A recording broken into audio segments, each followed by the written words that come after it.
The star field on the main viewer was always the same.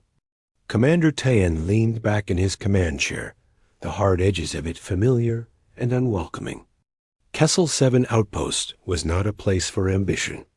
It was a place where careers were stored, forgotten, and left to gather dust. The galactic empire stretched for thousands of light years behind them, a vibrant tapestry of commerce and power. Here, at the very edge of known space, there was only the silent, dark curtain of the Sol Sector quarantine zone. And the boredom. Sensor sweep complete, a voice called out from the pit below. It was Officer Myra, her tone as flat and efficient as the gray metal walls of the bridge. No anomalous readings. No traffic, again. Tayan grunted in acknowledgement.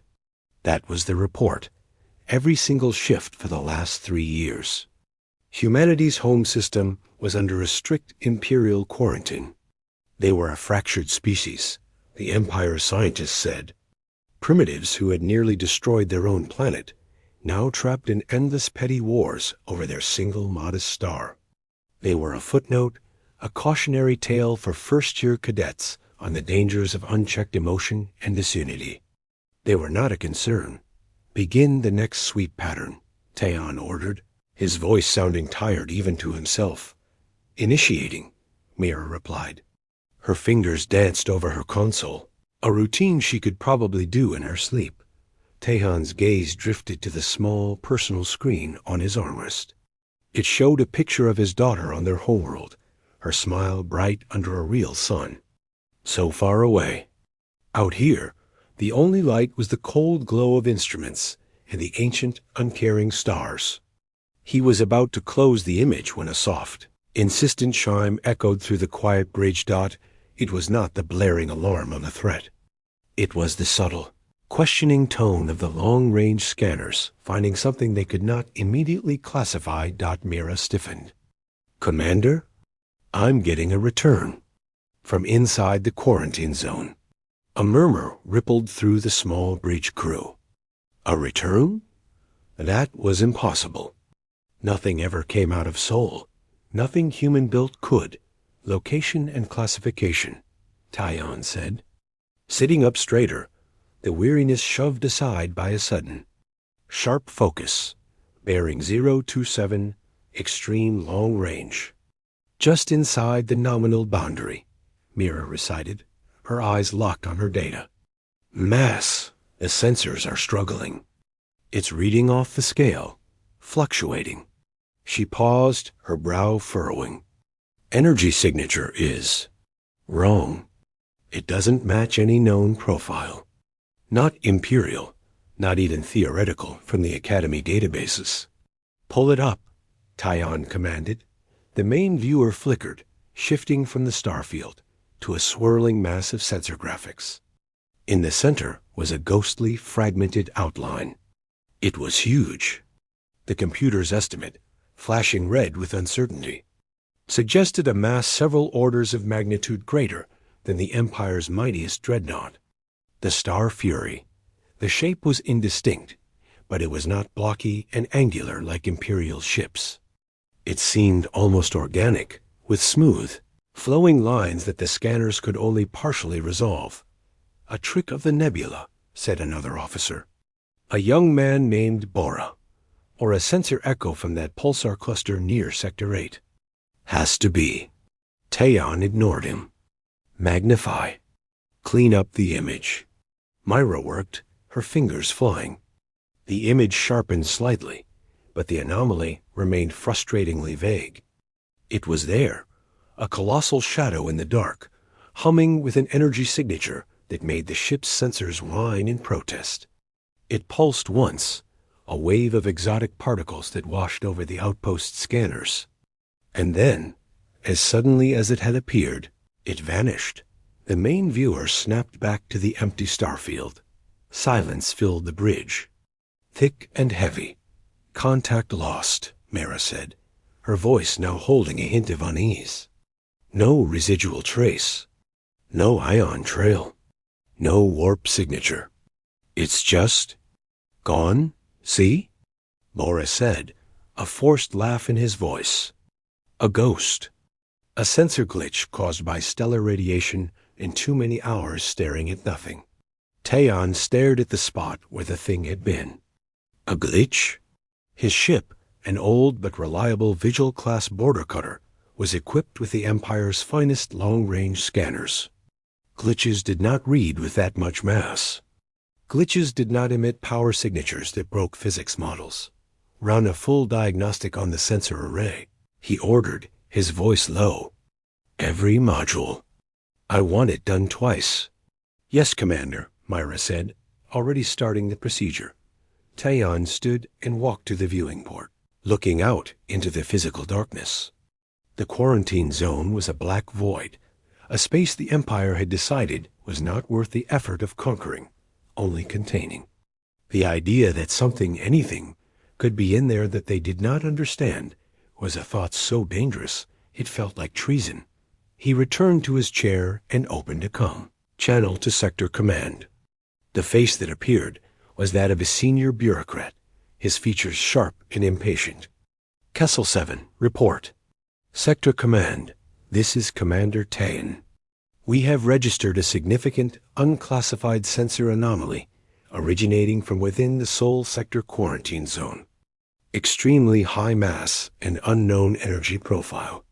Request guidance and possible dispatch of an investigation cruiser. The bureaucrat's expression did not change. He glanced down, presumably at a data slate. We show no alerts from your sector, Commander. Your sensor logs indicate a routine shift. Are you reporting a sensor malfunction? Taeon felt a cold knot form in his stomach. The anomaly was brief but clear, sir. It warrants investigation.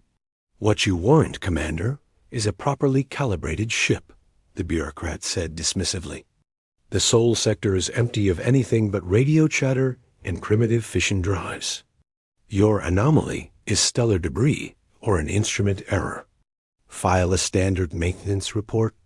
Do not waste Command's time with fantasies. Out. The screen went dark. Taeon slowly closed his eyes. The image of the shadow was burned into his mind. Smooth lines. Impossible size. A power signature like a silent scream. He opened his eyes and looked at Myra. She met his gaze, and in her usually impassive eyes, he saw a reflection of his own doubt, his own suppressed dread. She had seen the data, too. She knew it wasn't a glitch. Complete the diagnostic, he said quietly, only to her. And keep a dedicated watch on that vector. Silent running. Record everything, no matter how small.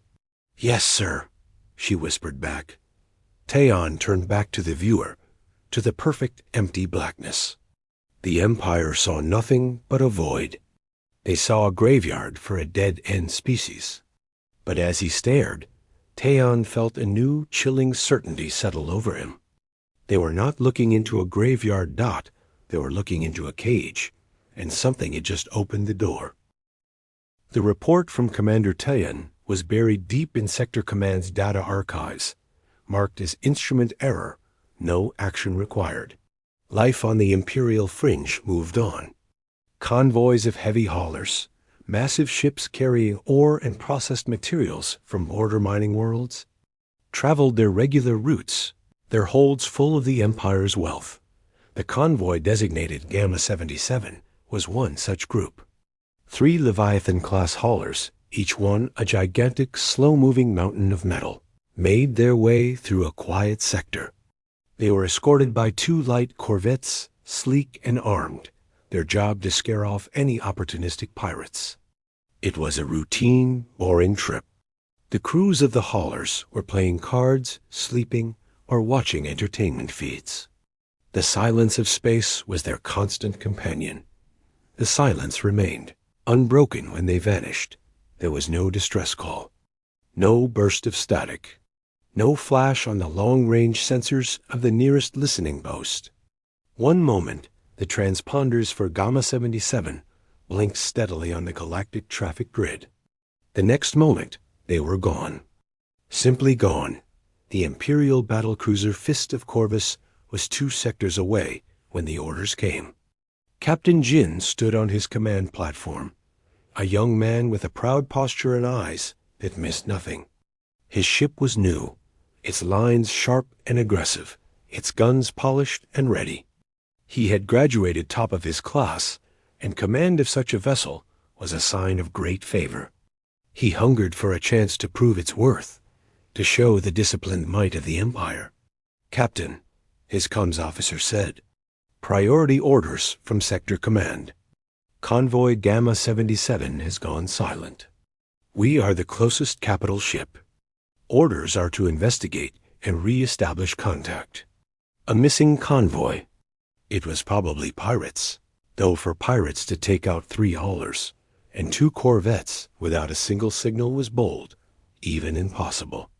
Perhaps a rebel faction with some new weapon." Jin felt a thrill of anticipation. This was not a drill. "Set course for the last known position of Gamma 77, Jin ordered, his voice crisp. "Maximum sublight. Battle stations, quiet level." The fist of Corvus turned, a predator shifting its gaze, and shot forward into the dark. On Kessel 7, Taeon saw the alert flash across the restricted command channel. A missing convoy. In a sector not far from the vector of his anomaly. The cold knot in his stomach returned, tighter than before. He immediately composed a tight beam message to the investigation force, citing his sensor contact and suggesting a possible link. He marked it for the commanding officer's eyes only. On the bridge of the Fist of Corvus, the message arrived. Jin read it on a private screen. A border commander reporting a sensor ghost? He dismissed it almost instantly. Superstitious nonsense from a man who had spent too long staring at empty space. The Empire's technology was supreme. If something was out here, his ship would see it, classify it, and destroy it. He deleted the message. After 2 days of travel, the Fist of Corvus dropped out of its high-speed cruise near the last coordinates of the convoy. The space here was empty, as most space is. Stars glittered, cold and distant. "Begin a full sensor sweep," Jin ordered. "Passive first. Look for debris, energy residue, anything." The crew worked in silence. Minutes ticked by. "Captain," the sensor officer called, his voice unsure. "I'm picking up. Particulate scatter. Metallic. It's very fine, like dust. It matches the hull composition of Leviathan-class haulers."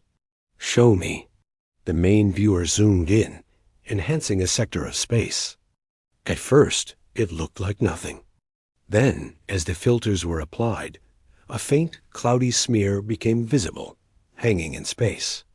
It was a debris field, but unlike any Jin had ever seen. There were no large, twisted chunks of metal, no recognizable pieces of engine or hull. It was a cloud of ultrafine particles, perfectly evenly distributed, glittering faintly in the starlight. "Where are the ships?" Jin whispered. "Scanning. There are no larger objects. Nothing bigger than a grain of sand. This is all that's left, sir." A chill ran through the bridge. To destroy a ship was one thing. To reduce 3 massive haulers and 2 corvettes to literal dust, so completely that it hung in a silent, expanding cloud, was something else entirely. "Take us to the center of the field," Jin said, his earlier thrill gone, replaced by a deep unease dot as the battlecruiser moved cautiously forward. More data came in. "No residual heat," the officer reported. "No radiation signatures from weapons fire. No plasma traces. The debris is cold, stone cold. And it's not torn. The edges of the particles, what we can measure, are smooth." "Fused? Fused?" Jin asked. "Like they were heated to a point just below vaporization all at once, and then instantly cooled, uniformly, across every ship in the convoy, simultaneously." The implications settled over the bridge like a physical weight. No weapon in the Imperial arsenal, or in any known pirate or rebel cache, could do this. This was not an attack. It was an erasure. Jin's mind, trained for tactical scenarios, fought for an explanation. A new kind of mine? A cosmic event? He thought of the deleted message from the border outpost. A sensor ghost of impossible size and power. Active scans, he ordered, his voice harder now. I want to know if there is anything out here that shouldn't be. The fist of Corvus sent out pulses of energy, pinning the space around them. They washed out, returning nothing but the vast, empty silence and the grim, sparkling dust of the convoy. Nothing on active, Captain. Space is clear for light years. But the silence itself felt wrong. The perfect, complete destruction spoke of a presence, not an absence. Something had been here. Something that left no trace but its horrifying work. Jin walked to the viewing port and looked at the faint, shimmering cloud catching the light of a distant star. It was beautiful, in a terrible way. A monument to absolute power. He thought of the crews. They would have had no warning. 1 second, they were in their ship, a solid, powerful vessel. The next, they were this fine, cold dust. He returned to his command chair. The Empire needed to know. This was not pirates. This was an existential puzzle.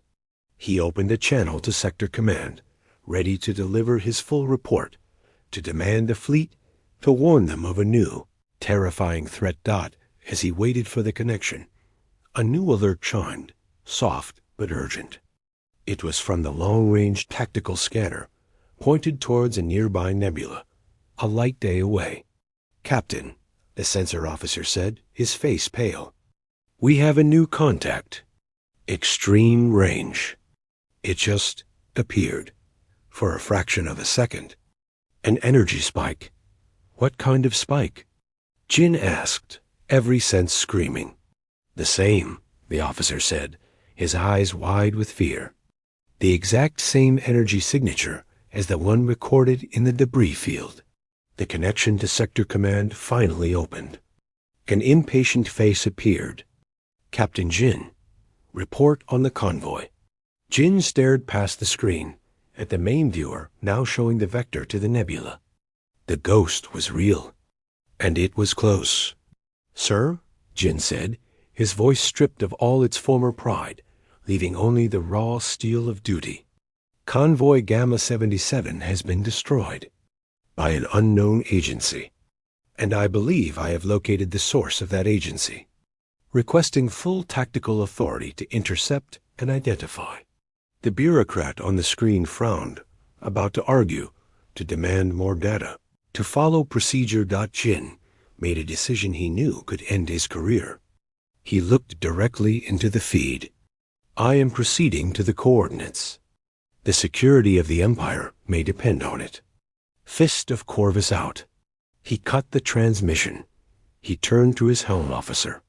Set a course for that nebula. Maximum battle speed. All systems to combat readiness. The great battle cruiser turned, its guns powering up, and raced toward the unknown, leaving the cloud of glittering dust behind as the only marker of a war that had already begun. The nebula was a vast, swirling sea of violet and blue dust, lit from within by the fierce light of newborn stars. It was a place of chaos and beauty, where sensors were often blinded and ships could hide. The Imperial battlecruiser Fist of Corvus hung at its edge, a dark, sharp blade against the soft cosmic clouds. Inside, the mood was tense and quiet. Captain Jin stood on the command platform, his eyes fixed on the main viewer. They had been here for 6 hours, scanning, probing, finding nothing. The energy spike had not repeated. Some of his officers were beginning to doubt. They whispered about sensor echoes, about strange radiation from the nebula's core. Jin's own certainty was a cold, hard stone in his gut. He had seen the dust of the convoy. That was not an echo. Keep the scans focused, he said, his voice breaking the heavy silence. Passive only. Look for a shadow. a patch of darkness that shouldn't be there. His crew obeyed, but he could feel their doubt. They were trained to fight enemies they could see, enemies who followed the rules of physics they understood. This was different. Deep within the heart of the nebula, where the dust was thick enough to block any Imperial scan, the Mansu waited. It was not hiding. It was observing. On its bridge, there was no tension, only a calm, focused silence. The air was clean and cool. The space was wide, with a curved viewing wall that showed the nebula's colors as a soft, living light. The crew, men and women in simple, dark uniforms, worked at stations that glowed with gentle, golden light. There were no shouted orders. Communication was a soft murmur, a glance, a nod. At the center of it all stood Admiral Su Jin. She was not tall, but she carried an air of immense calm. Her hair was tied back simply. Her eyes watched the data streams flowing across her personal screen. They showed the Imperial battlecruiser in perfect detail, its power levels, its weapon status, the nervous biosigns of its crew. The Imperial vessel is holding position at the nebula's threshold. Her second-in-command, Day, said from beside her. His voice was soft, like his demeanor. They are scanning. Passive methods only? They are patient. They are frightened, Sujin corrected gently. They have seen a glimpse of what they cannot understand. Fear makes some creatures patient. It makes others reckless. We will see which they are. The next phase is ready, they said. Logistical Hub Kappa is in range. Its defenses are standard Imperial issue. No organic casualties are projected. Sujin gave a single, slow nod. This was the mission. Not conquest. Not war. A demonstration. The Galactic Empire had built a wall around humanity's cradle and called it a quarantine. They had done it with the unshakable confidence of a giant looking down at an ant hill. Today, they would learn the ants had been watching them. And learning. Proceed, she said. The Mansu moved. It did not roar with engines. There was no flash of light. It simply slipped through the nebula's dust, its outer surface shimmering for a moment as it adjusted to the thinner space beyond. To the sensors of the Fist of Corvus, it was as if the nebula itself gave birth to a shadow. Contact. The sensor officer on Jin's ship screamed, his professional composure shattered. Extreme close range. Bearing 090. It's right on top of us.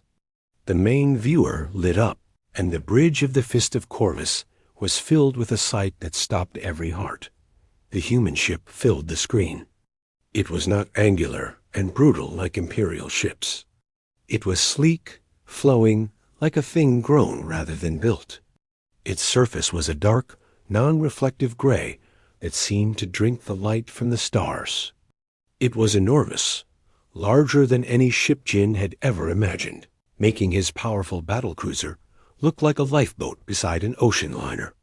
It moved with a silence that was more terrifying than any engine roar.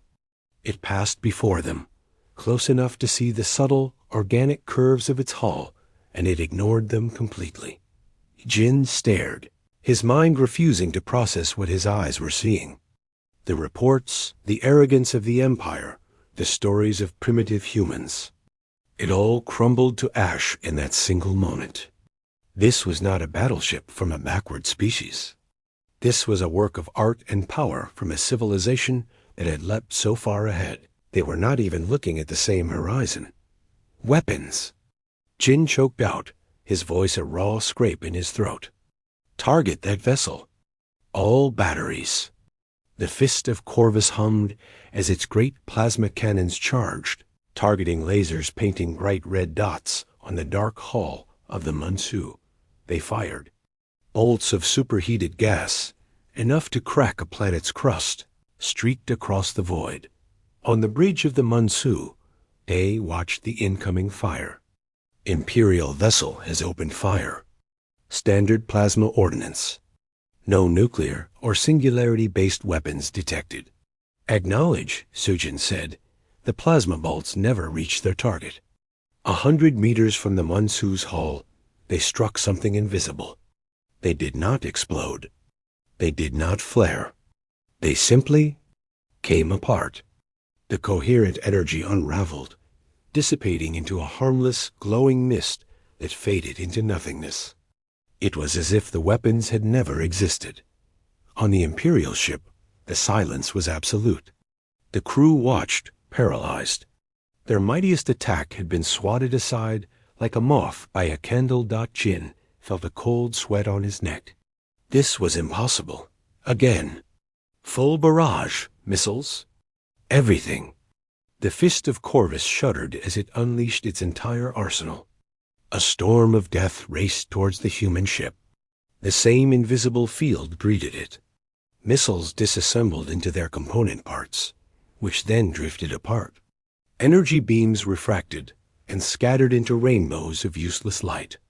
Within seconds, the space between the two ships was filled with a brief, pretty cloud of glittering metal fragments and dying light, and then it was clear again. The Mansu had not moved. It had not fired back. It had not even acknowledged the attack. Then it spoke. A voice, calm and clear, without any trace of anger or pride, echoed on every channel, in every corner of the Imperial ship. It was a woman's voice. Admiral Sujin's voice, Galactic Empire vessel. Your sovereignty is not our objective. Your assumptions are.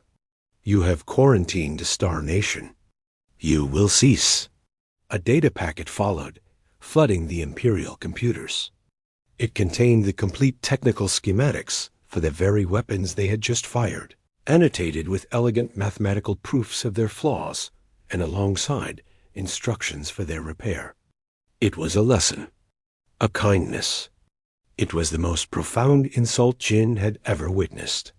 Humiliation and fury burned through his fear. They were being treated like children. Engine overload, he shouted, a desperate plan forming. Prepare for a ramming speed. If our weapons can't touch it, our mass will. The fist of Corvus's engines glowed a painful, white-hot blue as the ship began to turn, aiming its armored prow at the heart of the Mansu. Sujin watched this on her screen. A faint, almost sad sigh escaped her lips. They choose recklessness, she said today. Proceed with a non-lethal resolution. A single emitter on the underside of the Mansu glowed with a soft, golden light. It pulsed once.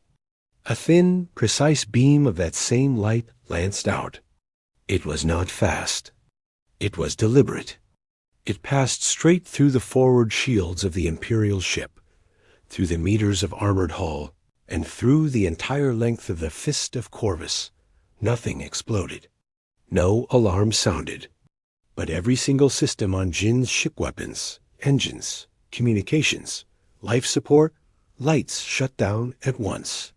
The great battlecruiser was left dead in space, dark and silent, powered only by emergency battery lights that cast long, fearful shadows on the faces of its crew. Jin pulled himself up from where he had fallen. He looked at his dead controls. He looked at the main viewer, which was frozen on the image of the Mansu. The human ship was already turning away, its mission here complete. It moved back towards the nebula, its smooth hull passing silently into the colorful dust until it vanished from sight, leaving the pride of the Imperial Navy as a powerless, frozen husk in the endless night. The demonstration was over. The message had been delivered, and in the cold, silent dark of his bridge, Captain Jin understood with utter, soul-crushing clarity that everything his empire knew was wrong. The silence on the bridge of the Fist of Corvus was not the quiet of space. It was the thick, suffocating silence of a tomb. The emergency lights cast a sickly yellow glow, turning the familiar command center into a place of deep shadows and frightened faces. Every screen was dark. Every console was dead. The low hum of the engines, the constant background breath of the ship, was gone. All they could hear was the pounding of their own hearts and the ragged sound of their breathing in the still air. Captain Jin pulled himself up, his hands gripping the cold, unresponsive edges of his command chair. He looked at his hands. They were shaking. He forced them to be still. He was an Imperial officer. He needed to. To what? His ship was a floating piece of scrap metal. He had just watched the entire might of his vessel, a ship designed to conquer star systems, be nullified by a single gentle beam of golden light. Not destroyed. Switched off. Report, he said, his voice hoarse in the unnatural quiet. Around him, his officers stirred, their training fighting through the fog of terror. All primary systems are offline, Captain, the engineering officer said, her voice trembling. Backups are not responding. It's like the ship's nervous system has been cleanly severed. No damage, just deactivation. We have emergency life support on batteries, another officer said. 6 hours of air. No propulsion. No communications. Weapons are inert. Jin closed his eyes for a second. They were adrift. They were blind. They were utterly helpless. The human ship, that impossible, graceful monster, was gone. It had left them here as a statement, a piece of discarded evidence. He opened his eyes and looked at the main viewer. It was frozen on the last image it had captured, the terrifyingly smooth hull of the Mansu as it began to turn away, utterly indifferent to their existence. That indifference was worse than any hatred. It meant they were not even worthy of being considered a threat. The data packet, Jin said suddenly, the memory cutting through his shock. The one they sent? Is it intact? A young comms officer, his face pale, nodded. Yes, sir. It's stored in the isolated backup core, the only system that seems to have its own separate power. It's like they wanted to make sure we kept it. Put it on the main viewer. The schematics, now. The frozen image of the human ship was replaced by a cascade of elegant, impossible diagrams. It was the complete breakdown of the fist of Corvus's own primary plasma cannons. But it was more than Imperial schematics. It was annotated with notes in a clean, logical script. It pointed out harmonic flaws in the magnetic containment fields. It highlighted inefficiencies in the energy conversion process that wasted 70% of the power. And then, next to each flaw, was a solution, a modification. A simple, elegant piece of physics his own empire's scientists had never considered. Jin stared, his technical mind, once so proud, now reeling. It was a masterclass. A teacher correcting a child's sloppy homework. The humiliation was a physical pain, hot and sharp in his chest. This was why their weapons had failed. They weren't just weak. They were fundamentally, childishly wrong. The news did not travel at the speed of light. It traveled faster. The fist of Corvus was silent, but its last transmission, the visual feed of the Mansu, the failed attack, the golden beam had been automatically streamed to Sector Command before the shutdown. From there, it rocketed to the Imperial Core. On the Imperial Core world, in a vast chamber of polished black stone and glowing holograms, the High Command was in session. They had been discussing trade tariffs and rebel insurgencies. Then the feed from Captain Jin arrived. The chamber fell into a silence so deep it seemed to swallow sound. Grand admirals, political ministers, and senior scientists watched the colossal human ship ignore the Empire's fury. They watched their technology become a pathetic light show. They heard the calm, devastating message. Your sovereignty is not our objective. Your assumptions are. When the feed ended with the fist of Corvus going dark, the silence lasted a full minute. Then chaos erupted. This is a trick. A deep fake by the rebel factions. One minister shouted, his face purple. The scale. The power readings. It has to be a new alien species, not humans. A scientist cried, poring over the incoming data. A grizzled Grand Admiral named Garan, his face a map of old scars, slammed his fist on the table. The boom echoed. It came from the Sol sector. The quarantine zone. Are you all blind? It is human. Taeyeon's report was correct. The name of the forgotten border commander was like a slap. They had dismissed him. They had buried his warning. Now, that warning had grown into this cosmic nightmare. Another transmission arrived, this one from Logistical Hub Kappa. The message was frantic.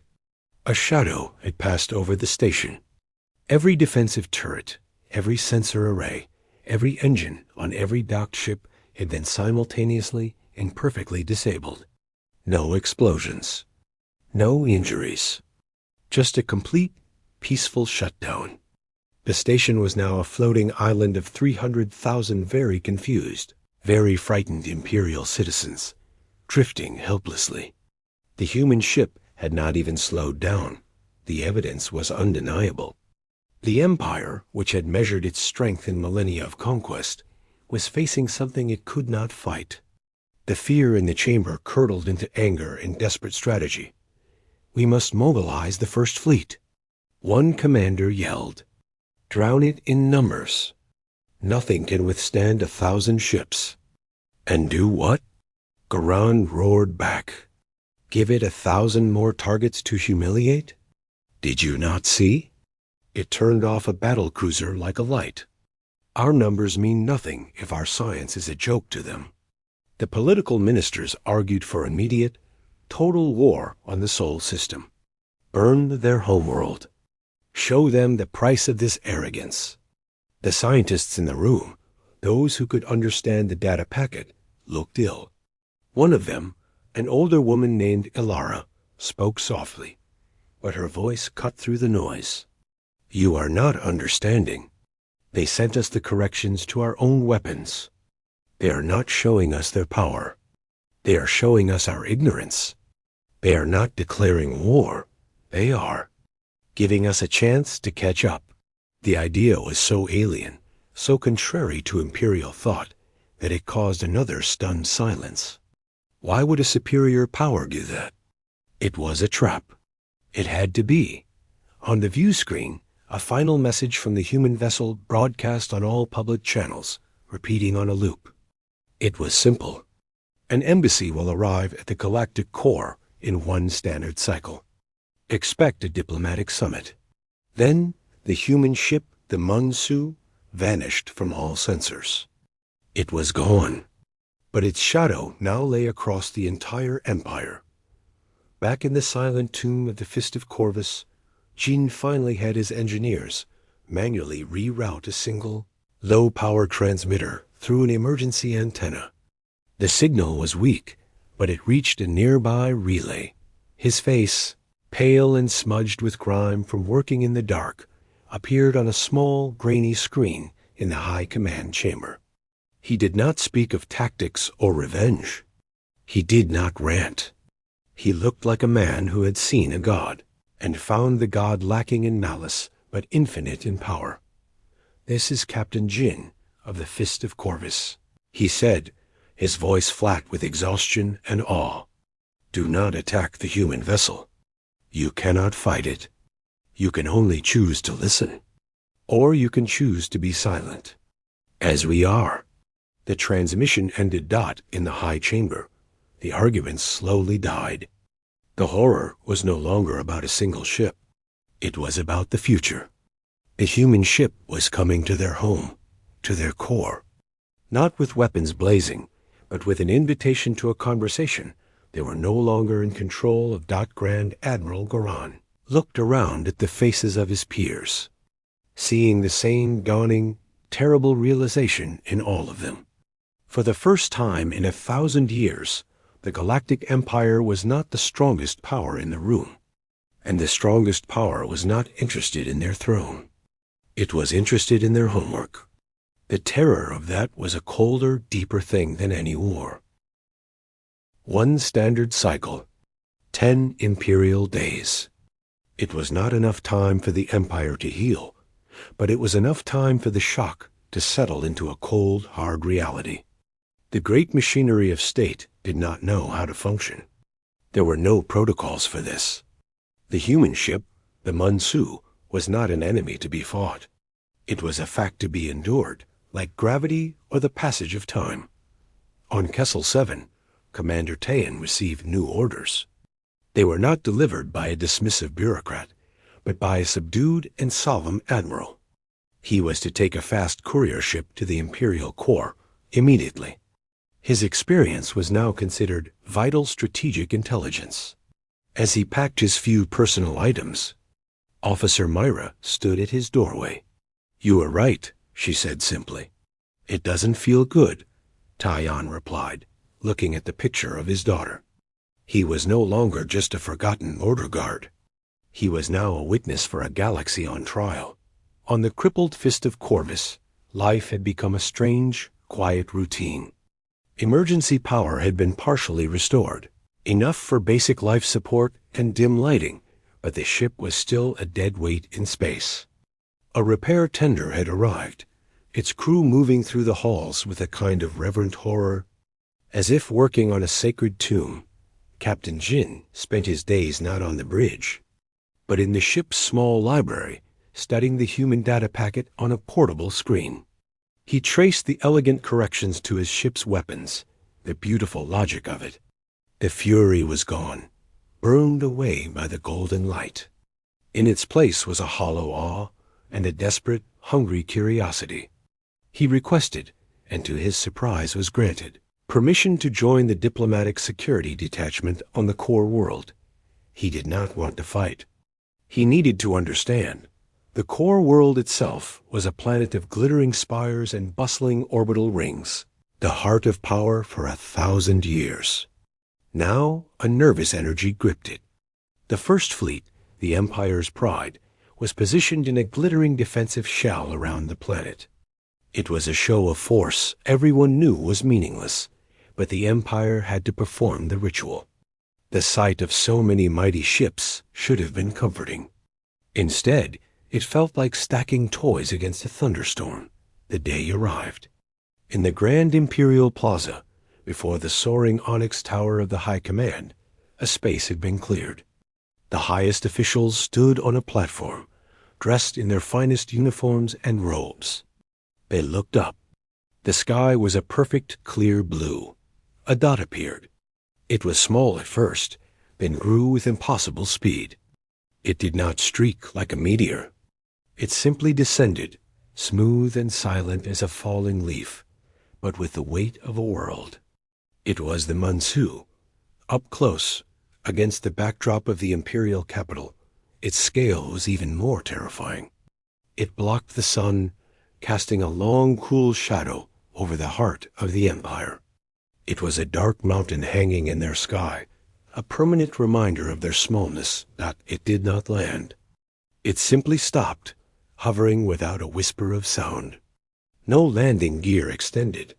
No ramp descended. For a long moment, nothing happened.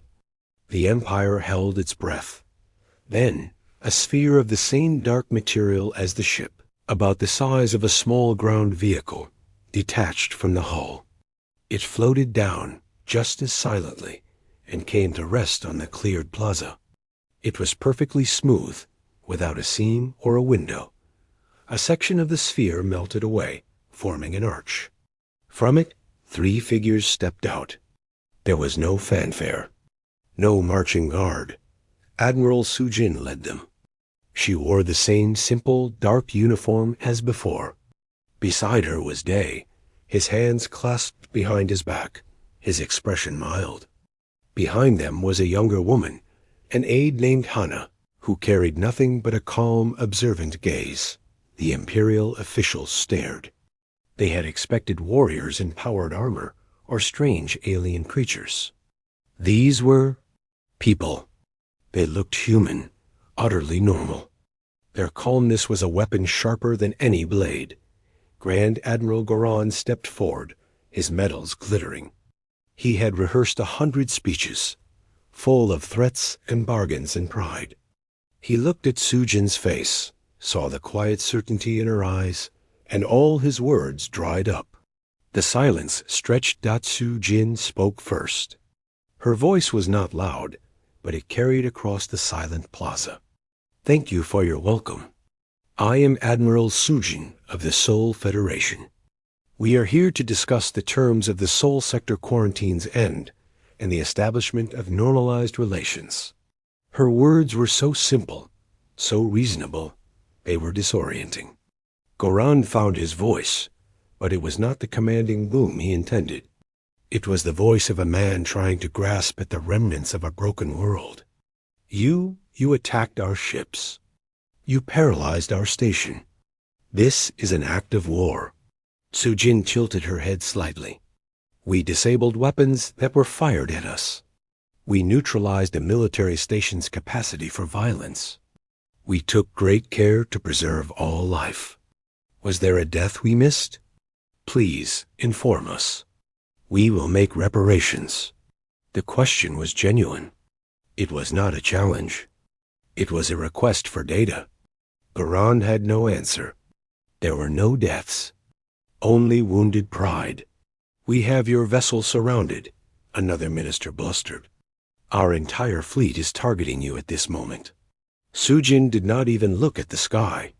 Day did. He gave a small, almost apologetic smile.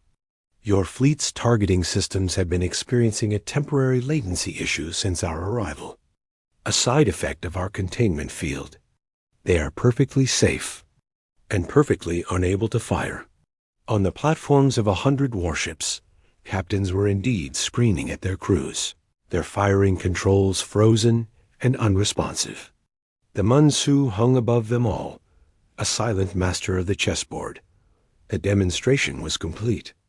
The Empire had nothing. No moral high ground. No tactical advantage. No scientific superiority. Taeyeon, watching from the edge of the plaza, understood now. The horror was not that humanity was a monster. The horror was that humanity was a teacher, and the Empire was a failing student who had not even known it was in school. Jin, standing stiffly in his security uniform, saw the same truth.